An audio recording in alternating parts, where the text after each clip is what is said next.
What we're going to do today is a complete dissection of the carcass, and we're going to try to find lesions that could explain the mortality of this animal. So it should take us about 5-6 hours to do, and we'll also take some sample that we'll bring back to the lab, and at the end we hope we're going to be able to tell what was the cause of the mortality of this animal. Young whales sometimes will venture away, I guess, and will explore new territories. So this is not the first time that the humpback whale have been observed in a freshwater river. It doesn't happen often, but this is not the first. And young animals sometimes they like to explore, if you want, new territories. And sometimes it's good, sometimes it's not good. For in this case, it was not a good ending. But this is not an abnormal behavior. Based on the fact that the animal seems to be quite in good body condition, it didn't look like a sick animal, so I don't think the presence of the animal in the St. Lawrence River was actually necessarily a consequence of the illness because of the good body condition of the animal.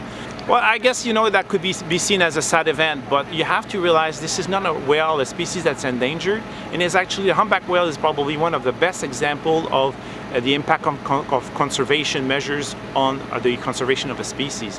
Humpback whales were almost completely extinct following hunting, but with all the regulation that have been put in place over the last few decades, the population has increased quite significantly. So the population is doing relatively well right now. And I guess the more animal you have around, the more likely you're going to have as animals that are going to do things like that coming into rivers. So even though it's a sad event, it could also be seen as a sign of a good health of the population. Dr. Allaire just started the necropsy, and from the first observation we were able to weight the animal. We know it's an animal that weighs 17 tons. It's an animal of 10.2 meters long. It's a bit longer than what we had estimated from the drone.